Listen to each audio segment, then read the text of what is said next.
안녕하세요, 글로벌토스 원선홍입니다. 오늘 소개해드릴 차량은요, 바로 테슬라의 가장 볼륨 모델이라고 할 수 있는 모델 3, 지금부터 영상을 통해서 소개해드리도록 하겠습니다.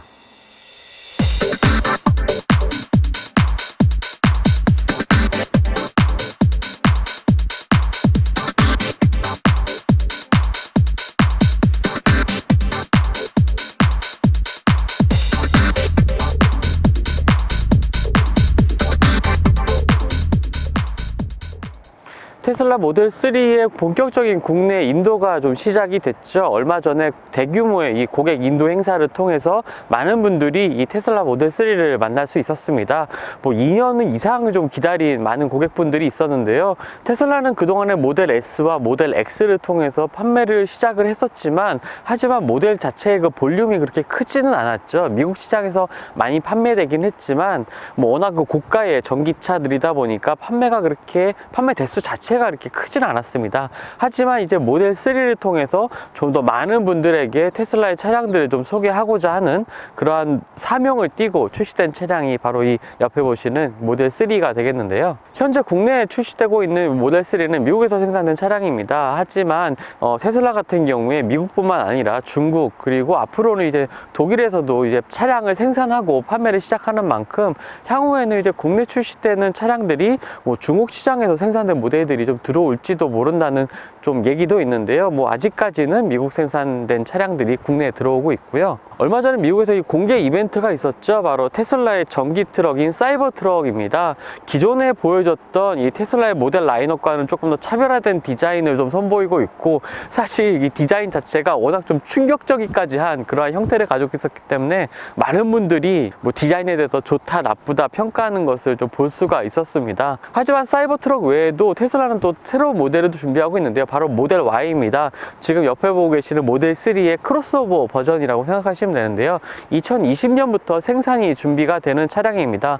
벌써 이런 것들을 통해서 모델 S, 모델 X, 그리고 모델 3, 모델 Y, 그리고 앞으로 출시될 사이버 트럭까지 정말 다양한 형태의 이 차량들을 정말 라인업을 늘려가고 있는 테슬라의 모습을 확인할 수가 있는데요. 특히 사이버 트럭의 출시 같은 경우에 조금 의미가 다르다고 볼 수가 있겠습니다. 미국 시장에서 인기 있는 픽업 트럭, 전기 픽업 트럭을 생산한다는 부분이고요.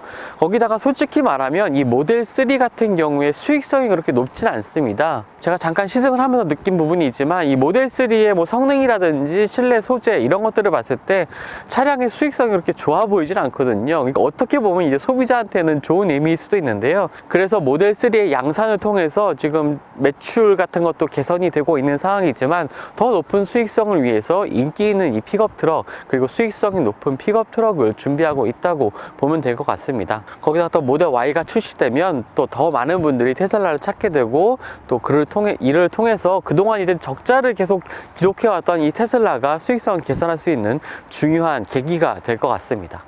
자, 그럼 차량의 디자인도 한번 좀 살펴봐야겠죠. 이제 모델 3 같은 경우에 기존에 출시됐던 모델 S나 모델 X와 상당히 좀 유사한 이 캐릭터 라인, 디자인 형태를 좀 보여주고 있습니다. 차량의 전체적인 부분이 굉장히 좀 유려한 곡선으로 좀 이루어져 있다는 것이 기존에 이제 테슬라 모델이 좀 추구해왔던 그런 디자인 요소가 될 수 있겠고요. 모델 3 역시 이제 세단 형태의 모델이긴 하지만 굉장히 좀 볼륨감 있고 좀 탄탄한 안팡진 이러한 좀 외관 디자인을 보여주고 있고요. 전기차다 보니까 차량 내부의 좀 구동 계통에 상당히 내연기관 차량보다는 부품 개수가 적고 좀 단촐한 구성을 가지고 있습니다. 그것이 또 전기차의 중요한 특징이기도 하겠죠. 그렇다 보니까 적재 공간에 있어서도 뒤쪽 일반적으로 세단 모델의 트렁크 공간뿐만 아니라 이 앞쪽에도 굉장히 넓은 적재 공간을 볼 수가 있었습니다. 또 차량의 곳곳에 보면은 그 카메라들이 많이 위치해 있습니다. 지금 테슬라 모델 3 같은 경우에는 총 8개의 지금 카메라가 차량의 주변에 설치가 되어 있는데요. 테슬라 같은 경우에는 다른 제조사들과는 다르게 이 레이저를 활용한 레이저 센서를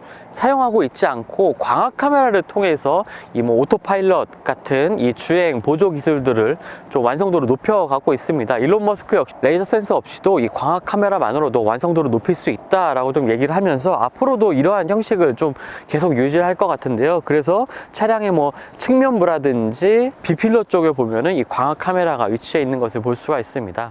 전면부의 디자인 같은 경우에도 굉장히 좀 곡선을 강조한 이러한 모습을 보여주고 있지만, 역시 다 측면에서 봐도 굉장히 부드러운 이 루프라인을 볼 수가 있습니다. 그것이 이제 차량의 트렁크 리드까지 좀 이어지면서 굉장히 좀 부드러운 형태의 이런 곡선 디자인을 보여주고 있는데요. 측면에서도 몇 가지 특징이 있습니다. 테슬라 모델 3는 이 카드키를 사용해서 차량의 문을 열고 닫을 수가 있고요. 또 차량의 시동을 켜고, 시동을 켠다기보다는 전원을 켠다는 게 좀 맞는 표현일 것 같은데요. 아무튼 이 카드키를 가지고 문을 열고 닫을 수가 있습니다. 이 카드키 같은 경우에 이 B필러 하단에 이 중간 부분에 이 카드키를 갖다 대면은 지금 이제 잠긴 상태였는데 지금 이 사이드미러가 열리면서 전원이 켜진 상태가 되는 거고요. 문을 열게 되면은 이 문 같은 경우에도, 도어 같은 경우에도 이쪽을 손가락으로 눌러서 올리게 되면 글라스가 살짝 내려오면서 문이 열리게 되고요. 그리고 차량의 안쪽에 있는 디스플레이 창도 켜지면서 전원이 켜진 그러한 모습을 보여주고 있습니다. 그리고 말씀드렸던 이 카메라 같은 경우에도 이 사이드미러 앞쪽과의 차량의 후면을 비추는 이 카메라가 위치해 있고요. B필러에도 이렇게 B필러 위쪽에 카메라가 하나가 위치해 있어서 45도 전방의 상황을 파악하는 이 카메라가 이 B필러 상단에 위치를 해 있습니다. 타이어 같은 경우는 20인치 타이어가 좀 장착이 되어 있는데요. 이 차량 같은 경우는 이제 퍼포먼스 차량입니다. 보통 이제 모델 3는 국내에서 3가지 트림으로 출시가 되는데요. 기본 사양과 그 다음에 주행거리를 늘린 롱레인지 버전, 그 다음에 성능을 조금 더 중시한 이 퍼포먼스 사양, 이 3가지가 판매가 되고 있습니다. 그 중에서도 이 퍼포먼스 차량 같은 경우에는 타이어 같은 경우에 20인치 타이어가 장착이 되고요. 미쉐린의 파일럿 스포츠 4 타이어가 장착이 되어 있습니다. 굉장히 조금 성능이 좋은 고성능의 타이어를 좀 장착을 하고 있는데요. 그런 부분도 특징이라고 볼 수가 있겠고요. 그리고 전면부 유리와 이 측면 유리를 감싸는 이 크롬 몰딩 같은 경우가 이 측면 디자인에서 가장 눈에 띄는 부분이라고 할 수가 있겠습니다. 차량의 후면 디자인 같은 경우에도 전면 디자인처럼 굉장히 좀 볼륨을 강조한 곡선 형태가 강조된 그런 모습을 좀 보여주고 있습니다. 특징이라면요, 이 퍼포먼스 모델 같은 경우에 트렁크 끝쪽에 이제 카본 소재로 된 리어 스포일러가 장착된 것이 좀 특징이라고 볼 수가 있겠고요. 그리고 이 전면부에서는 조금 티가 나지 않았지만 이 후면 같은 경우에는 이 볼륨감을 강조한 이 팬더 부분은 좀 부풀린 듯한 이러한 형상을 좀 보여주는 것도 특징이라고 볼 수가 있겠습니다. 그리고 전기차답게 일단 배기구 가 없는 것도 차이점이라고 볼 수가 있겠죠. 내연기관 차량과는 다르게 전면부 같은 경우에 라디에이터 그릴이 모두 막혀있는 디자인이라든지 이런 배기구가 없는 디자인, 이런 것들은 전기차의 좀 주요한 디자인 특징이라고 볼 수가 있겠습니다. 테슬라 모델 3의 이 실내 디자인 같은 경우에는 정말 이 심플함, 단순함의 극치를 보여주고 있습니다. 그것이 바로 이 가운데 위치해 있는 이 인포테인먼트 디스플레이, 터치 방식의 디스플레이 창의 모든 기능들이 다 통합이 되어 있기 때문인데요. 일반적인 내연기관 차량에서 볼 수 있었던 이 물리적인 버튼 같은 경우, 요즘에는 많이 이 디스플레이 창에 좀 통합되는 형태를 보여주고 있긴 하지만, 그래도 공조장치라든지 드라이빙 모드를 변경하는 이러한 버튼들 같은 경우에는 차량의 외부 이 센터페시아 쪽으로 좀 빼는 경우가 많이 있죠. 하지만 이 테슬라 모델 3 같은 경우에는 모든 기능들이 다 이쪽에 통합되어 있고요. 한 가지 물리적인 버튼이라면 바로 이 룸미러 위쪽에 있는 이 비상등 버튼, 요 하나만 이 물리적인 버튼으로 좀 구성이 되어 있습니다. 일단 먼저 전면적인 이 앞쪽 대시보드 위쪽을 보게 되면은 굉장히 좀 깔끔한 형태로 되어 있죠.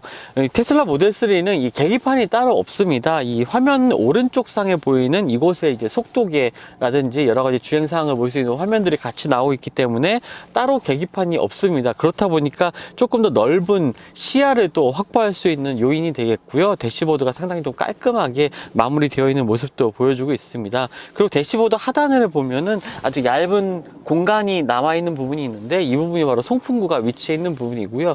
송풍구의 각도라든지 바람세기 역시 이 인포테인먼트 화면을 통해서 제어를 할 수가 있습니다. 그 하단에는 이제 나무 재질의 소재가 덧대어져 있는데 굉장히 좀 부드러운 나무 소재가 좀 적용되어 있는 것도 볼 수가 있고요. 이 스티어링 휠의 디자인 같은 경우에도 굉장히 좀 깔끔하게 마무리가 되어 있습니다. 오로지 볼 수 있는 버튼이라면 스티어링 휠 좌우에 있는 이 위아래로 올리고 좌우로 클릭할 수 있는 이 버튼 2가지만 위치해 있고 굉장히 좀 단촐한 디자인을 보여주고 있고요. 그리고 스티어링 휠 뒤쪽으로는 2개의 컬럼이 있는데요. 이제 와이퍼 작동 버튼과 드라이브 모드 R&D, 그리고 오토파일럿을 활성화시키고 크루즈 컨트롤 기능을 활성화시킬 수 있는 이 컬럼 2개만 위치를 해 있습니다. 과거에 이제 모델 S를 시승할 때 봤던 부분인데 벤츠의 여러 가지 그 부품들이 많이 사용된 것을 볼 수가 있었는데요. 모델 3는 그러한 부분 없이 오리지널 디자인을 통해서 실내 디자인이 완성된 것을 좀 확인할 수가 있는 것 같습니다.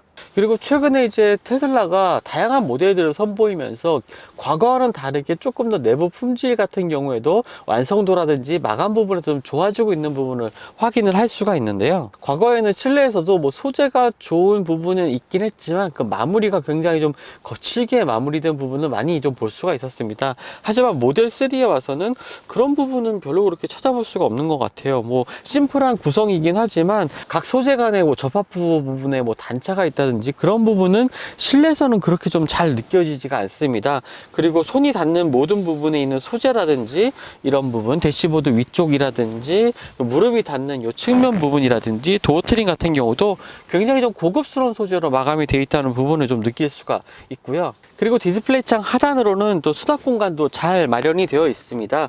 일단은 전기차다 보니까 구동계통의 부품들이 많이 적어지고 실내 구성이 좀 단촐해지다 보니까 이렇게 넓은 적재 공간, 수납 공간을 좀 만들 수가 있는 중요한 요인이 되는 것 같은데요. 이 테슬라 모델 3 같은 경우에 차체 하부에 이제 배터리가 위치해 있고 뭐 전기 모터 앞뒤에 이제 전기 모터가 하나씩 위치해 있는 형태입니다. 그렇다 보니까 이 센터 콘솔 하부에 좀 더 여유로운 공간이 생겼고 이런 부분들이 수납 공간으로 이어질 수가 있는 것 같고요. 이 수납 공간 같은 경우에는 두 개의 덮개를 열게 되면 아주 넓은 이 안쪽으로 상당히 좀 깊이도 있고 넓은 공간을 좀 확인할 수 있고, 또 수납 공간 안쪽으로는 두 개의 USB 포트, A타입의 USB 포트 두 개가 위치해 있는 것도 볼 수가 있습니다. 하지만 뭐 다른 차량들처럼 이렇게 USB 표시가 나와 있는 것도 아니고 그냥 이게 벽면에 구멍만 USB 포트 두 개만 단촐하게 이제 위치해 있는 모습이 좀 특징이라고 볼 수가 있겠고요. 그리고 이 위쪽 커버 같은 경우에는 일반적으로 이제 스마트폰을 딱 올려두기 좋은 위치를 보여주고 있습니다. 뭐 태블릿, 작은 태블릿도 올라갈 만한 그러한 크기를 보여주고 있는데요. 의외로 이 스마트폰을 여기다 올려두고 쓰다 보니까 굉장히 좀 보기 편하더라고요. 사용하기도 편하고요. 그리고 위쪽 덮개 같은 경우에 살짝 이렇게 눌러서 커버를 닫을 수가 있습니다. 그리고 아래쪽으로는 컵홀더 두 개가 있는데요. 컵홀더에 따로 이렇게 날개 같은 건 달려있지 않아서 컵이 조금 움직이기는 합니다. 그리고 키 같은 경우에 바로 요 컵홀더 바로 뒤쪽에 이 카드키를 올려놓으면은 주행이 가능한 상태가 되는 거죠. 이 카드키 같은 경우에 이게 케이스를 사실 같이 주긴 했는데 이 케이스가 없다면 이 카드키를 올려놓으면 상당히 좀 미끄럽게 움직이는 부분이 있습니다. 따로 이렇게 올려놓을 수 있는 공간이 따로 있는 건 아니라서요. 항상 이렇게 조금 카드 홀더에 좀 수납을 해서 올려놔야지 특별히 좀 미끄러지지 않을 것 같기도 하고요. 또 암레스트 하단에도 굉장히 넓은 이 수납 공간을 볼 수가 있습니다. 이 안쪽까지도 이 공간이 넓게 있는 것도 특징이라고 볼 수가 있겠고요. 안쪽에는 이 시거잭도 하나가 위치해 있습니다. 작은 트레이까지도 마련이 되어 있고요. 도어를 여는 방식도 이렇게 일반적인 차량처럼 레버를 당기는 방식이 아니라 이렇게 버튼을 눌러서 한 번에 문을 열 수 있는 전자식 개폐 방식을 좀 지원을 하고 있습니다. 시트 같은 경우에는 굉장히 몸의 좌우를 잘 잡아주고요. 또 허벅지 부분의 이 길이도 상당히 길기 때문에 몸을 잘 잡아주고 또 다리도 안정감 있게 위치를 할 수 있는 그러한 시트를 좀 탑재를 하고 있습니다. 제가 조금 뭐 덩치가 좀 작긴 한데 몸이 조금 큰 분들이라면 이 좌우가 조금 답답하다는 느낌도 받을 수 있을 만한 그러한 시트의 형태인 것 같고요. 2열 공간 같은 경우에도 이 차량의 크기에 비해서 굉장히 좀 여유로운 공간을 좀 보여주고 있는데요. 일단은 앞쪽 시트 포지션을 제 포지션으로 맞춰놓은 상태에서 지금 무릎 공간 같은 경우에 주먹이 한 두 개가 들어갈 정도의 2열 공간을 좀 보여주고 있습니다. 또 발을 앞으로 뻗을 수 있는 공간도 상당히 넉넉하고요. 그리고 좀 다른 내연기관 차량과 다른 특징이라면 이 차량에 뭐 구동축이 지나는 부분이 없기 때문에 이 부분이 완전히 좀 평평하게 이 옆쪽 좌석까지 평평하게 이어져 있는 것을 볼 수가 있는데요. 그래서 이 중간에 앉더라도 뭐 발을 이렇게 올리는 일 없이 편하게 좀 발을 앞으로 뻗을 수가 있을 것 같고요. 또 센터 암레스트 하단에 있는 공간도 좀 앞쪽으로 굉장히 좀 여유가 있는 편이라 발을 두기도 편할 것 같습니다. 그래서 뭐 좁긴 하지만 그래도 성인 3명이 앉기에도 괜찮은 공간을 좀 보여주고 있고요. 또 앞쪽 송풍구가 있고 그 하단으로는 이제 USB 포트 두 개가 좀 깔끔하게 단촐하게 좀 위치해 있는 것도 볼 수가 있습니다. 시트 같은 경우에도 앞열 시트와는 다르게 좀 몸을 지지해주는 그렇게 홀드는 좀 약하긴 하지만 그래도 이 허벅지 공간이 제법 좀 앞으로 좀 넓게 나와 있어서 좀 편하게 장거리 주행 같은 것도 할 수가 있을 것 같고요. 또 헤드룸 같은 경우에도 지금 파노라믹 선루프가 좀 적용이 되어 있는 차량이다 보니까 굉장히 2열에서 느끼는 이 개방감이 좋습니다. 특히나 2열에 있는 이 루프 같은 경우에는 이 트렁크 끝까지 계속 쭉 이어져 있기 때문에 2열에서 개방감을 가장 좀 좋게 만드는 중요한 요인인 것 같고요. 파노라믹 루프 같은 경우에 굉장히 좌우 폭도 넓기 때문에 좀 2열에서 위로 올려다 보면은 이 하늘이 너무 잘 보이는 그러한 특징도 보여주고 있습니다.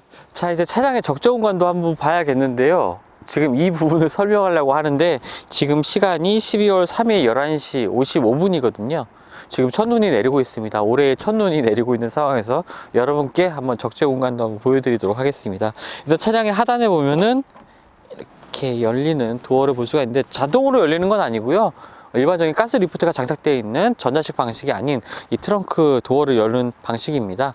그리고 이 후면부에서 봤을 때 이 글라스가 워낙 넓게 되어 있어서 이 도어를, 트렁크 도어를 열었을 때 같이 열리는 게 아닌가라는 생각이 들 정도의 이 외관 디자인을 보여줬었는데 그런 구조는 아니고요. 이 트렁크 같은 경우에 가스 리프트가 이제 좌우에 위치를 해 있고 이런 부분들의 좀 부품들이 좀 이렇게 보이는 부분들이 조금 아쉬운 부분이긴 하지만 그래도 이 수납 공간 자체의 이 폭이 굉장히 좀 넓은 편이라서요. 물건을 수납하기 좋은 형태로 좀 되어 있습니다. 그리고 알을 보면 알 수 있지만 굉장히 좀 깊이가 깊습니다. 좀 계속 말씀드리고 있는데 이 전기차다 보니까 이 차량의 부품들이 좀 많이 좀 일반적인 내연기관 차량과는 좀 적게 드는 부분이 있어서 그런 부분들 때문에 이 차량의 하부 공간도 더 넓게 쓸 수 있었고요. 또 2열 공간도 넓어지고 이처럼 이제 적재 공간도 더 넓게 사용할 수가 있습니다. 특히 특징적인 부분이라면 이 하단에 커버를 열게 되면 굉장히 깊은 크기의 이 적재 공간, 수납 공간이 있는 것을 볼 수가 있는데요. 흡사 아이들 욕조 정도 크기 되는 이러한 수납 공간이 있는 것이 정말 특징이라고 볼 수가 있겠네요. 전기차만의 이 수납 공간 구성이라고 할 수가 있겠습니다. 굉장히 넓은 구성 보여주고 있고요. 그 외 차량의 이 왼쪽 같은 경우에도 작은 수납 공간이 위치해 있는 것도 볼 수가 있습니다. 전체적으로 상당히 쓰임새가 넓은 이 수납 공간이라고 볼 수가 있겠네요.